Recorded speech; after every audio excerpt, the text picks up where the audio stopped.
বুয়েট শিক্ষার্থী শহীদ আবরার ফাহাদ স্মৃতি স্মরণে আগ্রাসন বিরোধী ৮ স্তম্ভ উদ্বোধন করা হয়েছে। ৮টি স্তম্ভ হচ্ছে সার্বভৌমত্ব, গণতন্ত্র, গণপ্রতিরক্ষা, সাম্প্রদায়িক সম্প্রীতি, অর্থনৈতিক স্বনির্ভরতা, দেশীয় শিল্প, কৃষি, নদী, বন, বন্দর রক্ষা, সাংস্কৃতিক স্বাধীনতা ও মানবিক মর্যাদা। মঙ্গলবার বুয়েট সংলগ্ন পলাশী গোলচত্বরে ৮ স্তম্ভ উদ্বোধন করা হয়।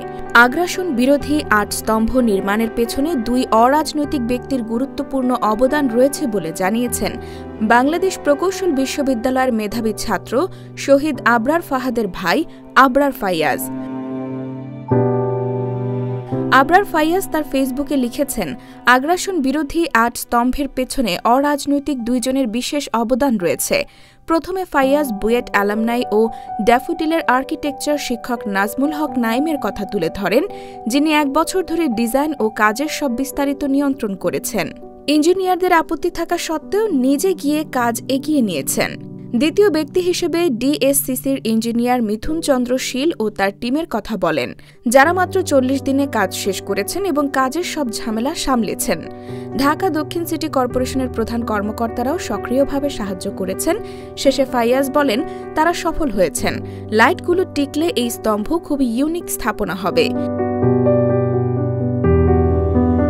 এদিকে মঙ্গলবার জাতীয় নাগরিক পার্টির আহ্বায়ক নাহিদ ইসলাম বলেছেন, আগ্রাসন বিরোধী ৮ স্তম্ভের মূল উদ্যোক্তা ও পরিকল্পনাকারী ছিলেন আক্তার ও মাহফুজ। আবরার ফাহাদ হত্যা বিরোধী আন্দোলন ও আগ্রাসন বিরোধী ৮ স্তম্ভ স্থাপন ফ্যাসিবাদ বিরোধী ইতিহাসে গুরুত্বপূর্ণ। আক্তার হোসেন ও মাহফুজ আলম ছিলেন মূল উদ্যোক্তা। এর আগে ৭ অক্টোবর ২০২২-এ আবরারের ৩য় শাহাদাত বার্ষিকীতে ঢাকা বিশ্ববিদ্যালয়ের রাজু ভাস্কর্যে স্মরণ সভা হয়। ছাত্রলীগের হামলায় স্মরণ সভা ভেঙে দেওয়া হয়। আহতদের উপর হামলা ও গ্রেফতারও হয়।